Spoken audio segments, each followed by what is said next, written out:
اور اب کہتے ہیں کہ خالق بزم کون و مکان کون ہے، فہم و ادراک سے ماورا کون ہے۔ اب دوسرے مصرے میں جو ہے نا بڑا علمی بلکہ جواب کے ہماری رہبری فرماتے ہیں، تو ہی تنہا ہے، یکتا ہے، بے مثل ہے، کوئی تجھ جیسا تیرے سوا کون ہے۔ تو آپ نے اس حمد کے شعر سے آپ کی علمیت کا اندازہ لگایا ہوگا، اور یہ علمیت جس در کی عطا ہے، در صاحب خواب قوسین صلی اللہ تعالیٰ علیہ وسلم میں جب یہ پہنچتے ہیں تو اپنے آپ کو اس طریقے سے پیش کرتے ہیں محبوب خدا صلی اللہ تعالیٰ علیہ وسلم کی بارگاہ میں۔ کچھ اس طرح جناب عارف ملتجی ہیں، کہتے ہیں کہ عطا تو شیوا ہے ان کا گدائی کوئی بھی ہو، عطا تو شیوا ہے ان کا گدائی کوئی بھی ہو، رہے سراپا طلب دعا کوئی بھی ہو، انہی کی یاد انہی کا خیال انہی کی طلب ہو، دل میں ایسے نہ دل سے جدا کوئی بھی ہو۔ حضرات، یہ جو نعت شریف جو آپ نے کتاب میں شامل کی ہے، ایسے تو آپ کی بہت ساری نعتیں ہیں اور اس کے مجموعے بھی ہیں، لیکن اس نعت کی خاص بات یہ ہے کہ اس نعت میں سرکار دو عالم صلی اللہ تعالیٰ علیہ وسلم کا کہیں بھی اسم مبارک نہیں ہے، لیکن ہر شعر گنبد خضرا کی طرف اشارہ کرتا ہے، حضور صلی اللہ تعالیٰ علیہ وسلم کی ذات مبارک سے موسوم ہے۔ اب ہم اس کتاب جذب عشق کی غزلیات کی طرف آتے ہیں، تو میں ایک طالب علم کے حیثیت سے عرض کر رہا ہوں کہ غزل غزالہ سے ہی گفتگو کرنے کا نام نہیں ہے، بلکہ غزالہ کی بستی میں جو لوگ آباد رہتے ہیں ان کے احساسات کی ترجمانی کرنا بھی غزل ہے۔ اور معاشرے میں جو برائیاں پائی جاتی ہیں، شاعر کی باریک بین نظر سے زیادہ کوئی نہیں دیکھ سکتا، اس لیے شاعر ان برائیوں کی اصلاح کے لیے بھی اپنا قلم اٹھاتا ہے۔ اور ان تمام چیزوں میں سب سے اہم اور بڑے کام کی بات یہ ہے کہ عبد و رب کا جو ربط جن کلام سے، جن باتوں سے، جن نصائح سے ہو سکتا ہے، اس پر حضرت عارف کو بڑا ملکہ حاصل ہے۔ چنانچہ یہ جو کتاب جذب عشق ہے، یہ صرف ظاہری غزل کی کتاب نہیں ہے، بلکہ بندوں کو اپنے رب سے ملانے کے لیے ایک علمی زینہ ہے۔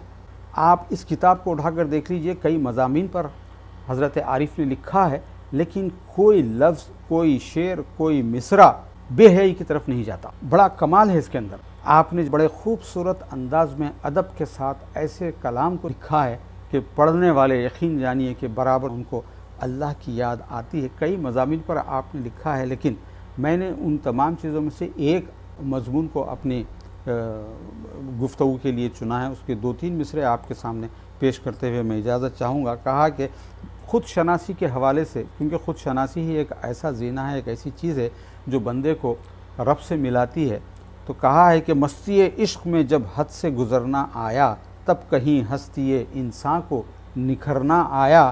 اور کہتے ہیں کہ خواہش ہے مجھے خود سے ملاقات کی کتنی، خواہش ہے مجھے خود سے ملاقات کی کتنی، کس شوق سے رہ رہ کے سمر جاتا ہوں اکثر۔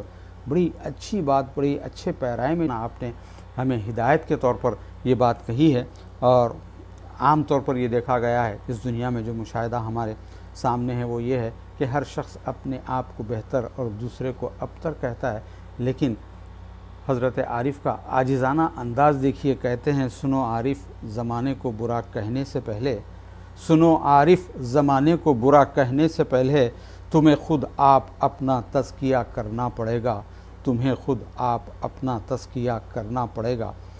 تو میں ان چند کلمات کے ساتھ آپ سے اجازت چاہوں گا، اور جناب سید وحید القادری عارف صاحب کے کلام کو پڑھنے کے بعد دل سے یہ دعا ہے کہ اللہ کرے زور قلم اور زیادہ۔ السلام علیکم ورحمۃ اللہ وبرکاتہ۔ ناظرین، پچھلی قسط چونکہ ایک طویل وقفے کے بعد آئی تھی، جس کا اثر یہ ہوا کہ بہت سارے احباب نے شاید ہماری ویڈیو کو نہیں دیکھ پائے، ورنہ اب تک تاثرات کی ایک قطار لگی ہوتی۔ میں اپنے ناظرین سے عموماً اور ان حضرات سے خصوصاً جنہوں نے ہر بار ہمیں اپنے تاثرات سے نوازا تھا، گزارش کروں گا کہ فکر و فن شعر و سخن کی قسط 101 ضرور ملاحظہ فرمائیں اور اپنے تاثرات سے ضرور نوازیں۔ ناظرین، آج ہم ایک خصوصی گوشہ لیے آپ کی خدمت میں حاضر ہیں، اور یہ گوشہ ممبئی سے نکلنے والے عہد ساز رجحان کا آئینہ دار ماہنامہ تریاق کی نظر ہے۔ رسالہ ہم تک ابھی پہنچا بھی نہیں تھا کہ ہمیں واٹس ایپ پر ایک میسج موصول ہوا۔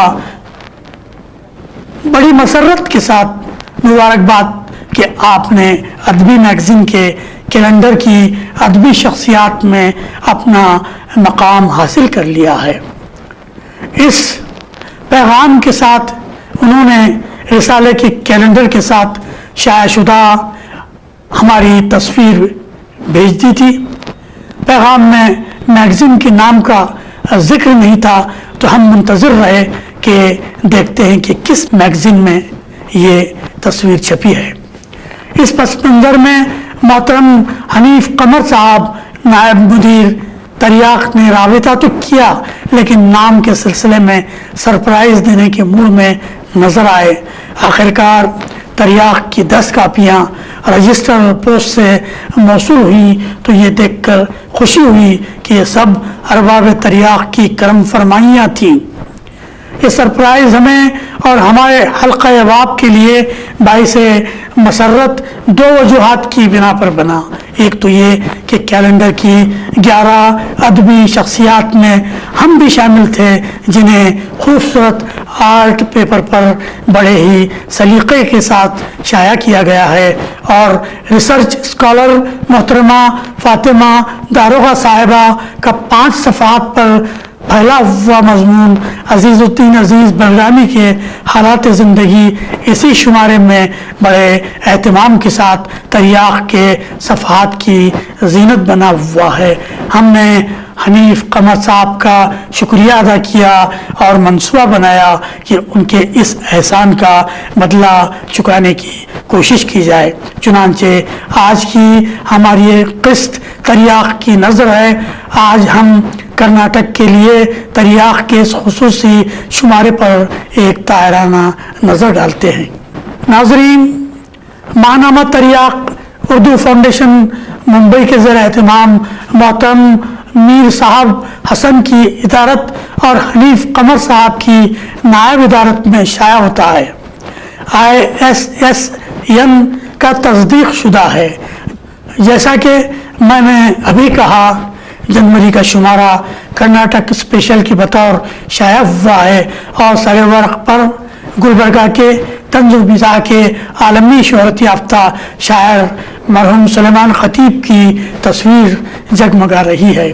تریاق کا زیر نظر شمارہ جلد 12 کا 4تھا شمارہ ہے، جو 12 سال کی لمبی مسافت کے بعد ہمارے ہاتھوں میں ہے۔ اس کی مجلس ادارت میں ندیم صدیقی، شاہد ندیم، وحشی سعید، ڈاکٹر کلیم ضیاء، مراق مرزا، مہر افروز، ڈاکٹر سلیمہ بی کولوب شامل ہیں۔ اس کی مجلس مشاورت میں کشمیر سے رفیق راز، پنجاب سے وشال کھلر، اتر پردیش سے نیاز جیراج پوری، علی گڑھ سے سبیہ سنبل، جھانسی سے زاہد کنچوی، پونے سے ڈاکٹر شاہتاج خان، ناگپور سے فیروز حیدری، گلبرگہ سے فضل تمہ پوری، کیرلا سے ڈاکٹر شمش الدین تیورکار، اور ممبئی سے شکیل انصاری صاحب شامل ہیں۔ بیرونی ممالک میں بھی ان کے نمائندے ہیں۔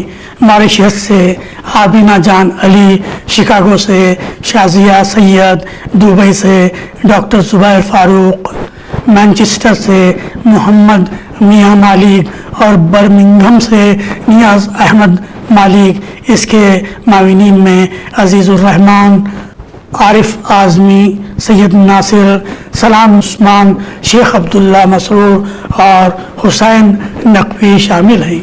تریاق کا ایک یوٹیوب چینل بھی ہے، جس میں شعراء اور ادیبوں کی خبریں، انٹرویوز اور ادبی خبریں پیش کی جاتی ہیں۔ رسالے کی پہلی نظم نبی خانہ صلی اللہ علیہ وسلم کے عنوان سے ایک دکنی نظم ہے جو دل کو چھو لینے والی ہے۔ 1978 میں سلیمان خطیب صاحب کے ساتھ ہمیں بھی 2 مشاعرے پڑھنے کا شرف حاصل ہوا ہے۔ کس قیامت کے یہ نامے کے عنوان کے اہم شخصیات کے خطوط شامل کیے گئے ہیں۔ خبریں کے عنوان کے تحت 2 ادبی خبریں درج ہیں۔ روزنامہ ایقان ایکسپریس گلبرگہ کے مدیر محترم حامد اکمل صاحب کو انجمن ترقی اردو گلبرگہ کے باوقار کارنامہ حیات ایوارڈ کے پیش کیے جانے کی خبر، اور دوسری خبر اردو مسائل کی یکسوئی کا تیقن JDS کے انتخابی منشور میں شامل کروانے کے اعلان کی خبر۔ ڈاکٹر ماجد داغی صاحب کی نظم عظمت کرناٹک کے عنوان سے رسالے میں شائع ہوئی ہے، جس میں ریاست کرناٹک کی خصوصیات اور ریاست سے اپنی محبتوں کا اظہار کیا گیا ہے۔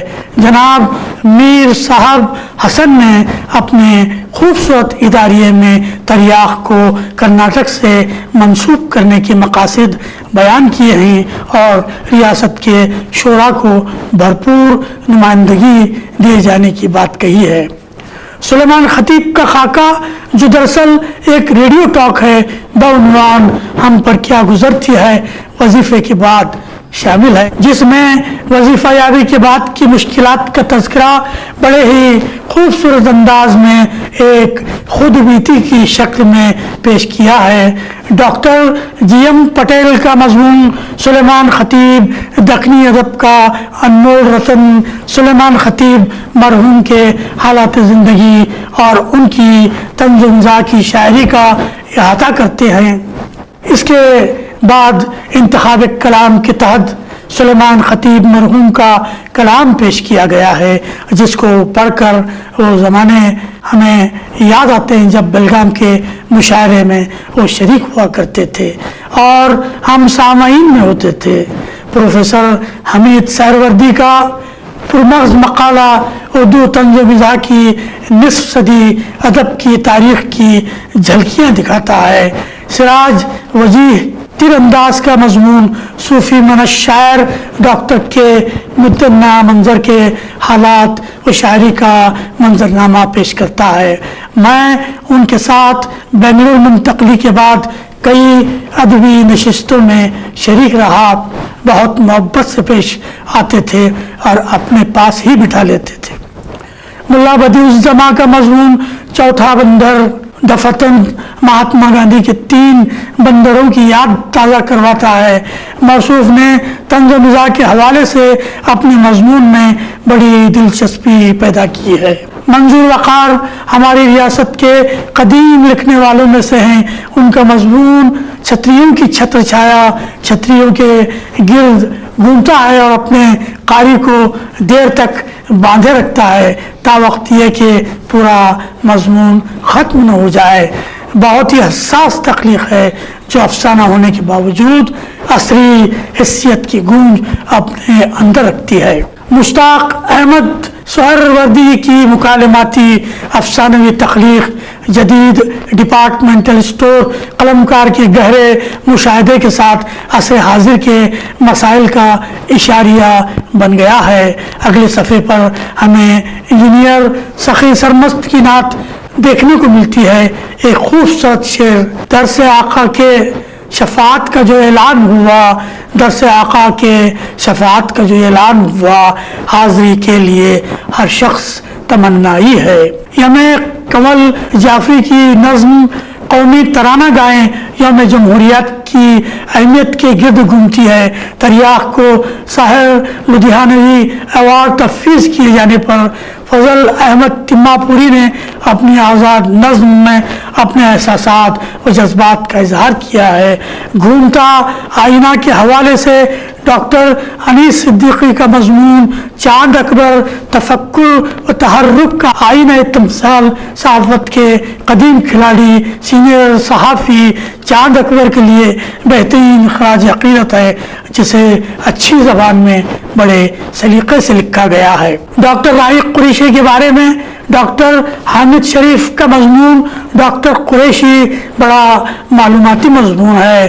ڈاکٹر راہی قریشی صاحب سے گزشتہ دہے کے اوائل میں ہماری بھی مراسلت رہی تھی، جب ہم نے مجلس ادب انقلابی کی تشکیل دی تھی تو انہوں نے اپنے تعاون کا یقین دلایا تھا۔ چراغ اغلوی، سلمہ صنم اور ڈاکٹر طیب احمد خرادی کے افسانے بھی رسالے میں شامل ہیں اور ان کی غیر معمولی صلاحیتوں کا پتہ دیتے ہیں۔ محمد ہارون سیٹھ سلیم، حامد اکمل، مبین منور، ڈاکٹر قدیم ناظم سرگرو، نور الدین نور، فاروق قیصر تمہ پوری، قاضی انور، ڈاکٹر چندہ حسینی اکبر، مرزا عباس علی نواز، پروفیسر سید یوسف حسینی، اشہر نظامی، اوصاف تمہ پوری، فیض احمد فیض، مسرور نظامی، نثار وسیم، یحییٰ نسیم، سید مختار احمد دکنی، وقار ریاض، ڈاکٹر شوکت علی شاہد، نور فاطمہ نور، نسرین حمزہ علی، سیدہ فلزہ تسکین کی خوبصورت غزلیں اور آزاد منظومات رسالے کی شان بڑھاتے نظر آئے۔ رسالے کا سب سے پرکشش پہلو یہ ہے، اس بار انہوں نے 2023 کا ایک ادبی کیلنڈر اپنے رسالے میں شامل کیا ہے، اور جیسا کہ ہم نے عرض کیا، ریاست کرناٹک کی 11 اہم ادبی شخصیات کو ان کے مختصر تعارف کے ساتھ 11 صفحات پر پھیلا دیا گیا ہے۔ ان میں یہ خاکسار بھی شامل ہے۔ 12ویں صفحے پر تریاق خاندان کے 12 تصاویر دی گئی ہیں۔ کیلنڈر آرٹ پیپر پر بڑا دیدہ زیب نظر آ رہا ہے۔ احمد جلیس پر ڈاکٹر طیب انصاری کا مضمون بھی خوب ہے۔ ہم ان کی اس رائے کی تائید کرتے ہیں کہ کسی یونیورسٹی سے ان کی شخصیت اور خدمات پر تحقیقی کام ہونا چاہیے۔ افسانہ نویس تنویر احمد تمہ پوری پر وسیم عقیل شاہ کا مضمون وائرس اور تنویر احمد تمہ پوری کی فنی انفرادیت ان جملوں کی یاد تازہ کراتا ہے جن میں انگریزی زبان کی چاشنی گھلی ہوئی ہوتی ہے۔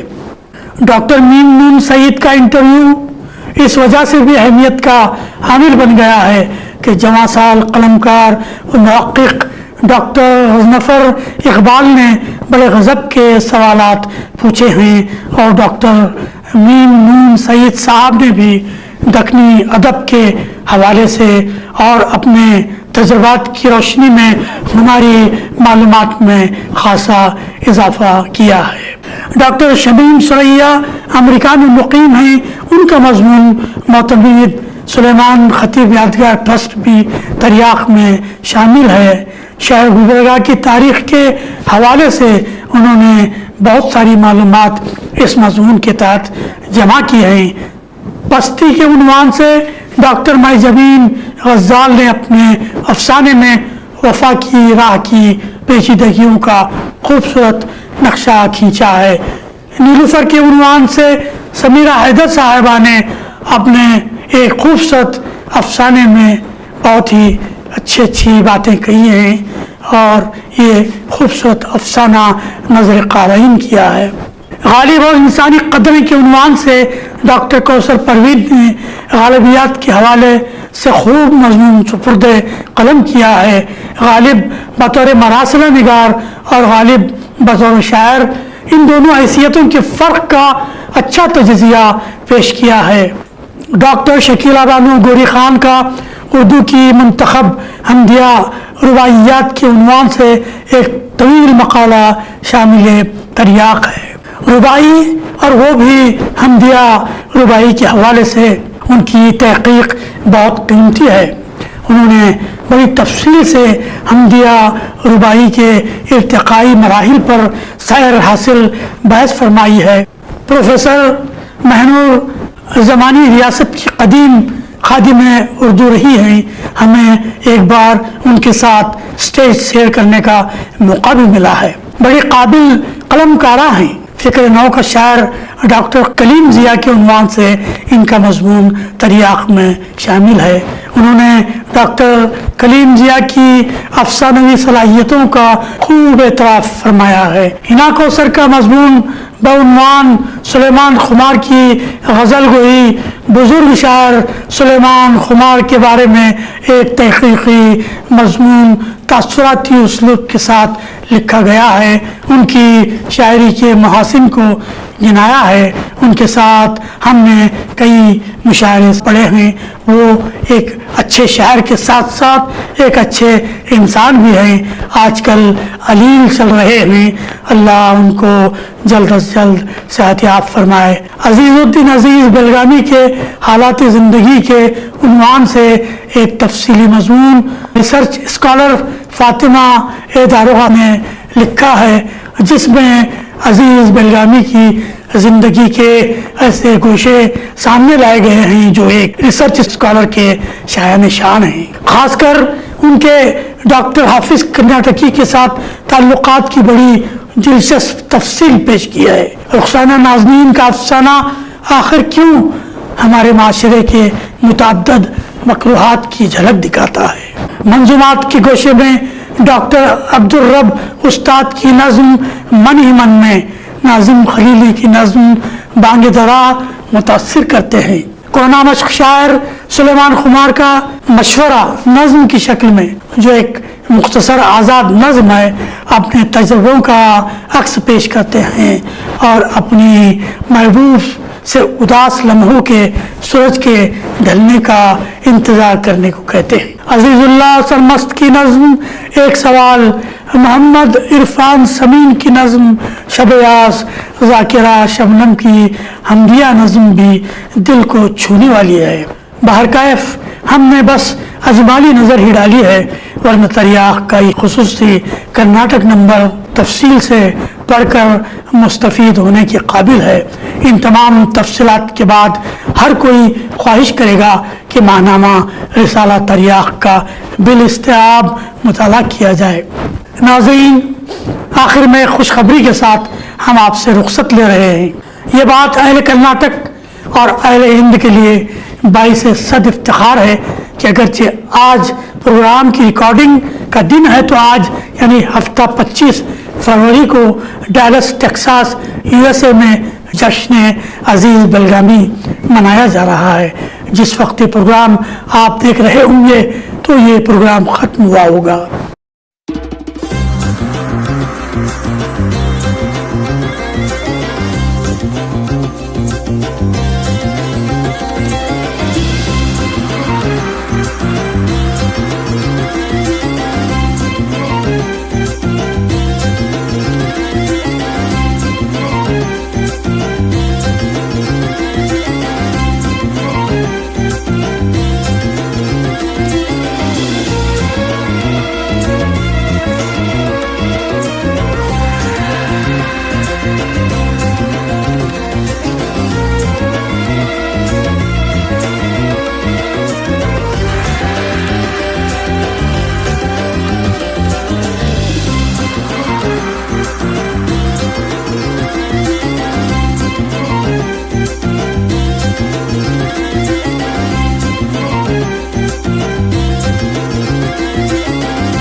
اس کی جھلکیوں کے ساتھ ہم جلد حاضر ہوں گے۔ اب ہمارا وقت ختم ہوا۔ فکر و فن شعر و سخن کے میزبان عزیز بلگامی کو اجازت دیں اور اپنا ڈھیر سارا خیال رکھیں۔ والسلام علیکم ورحمۃ اللہ وبرکاتہ۔ میرے مصطفیٰ آئے، دعوت و ہدایت کی ایک حسین شفق لے کر۔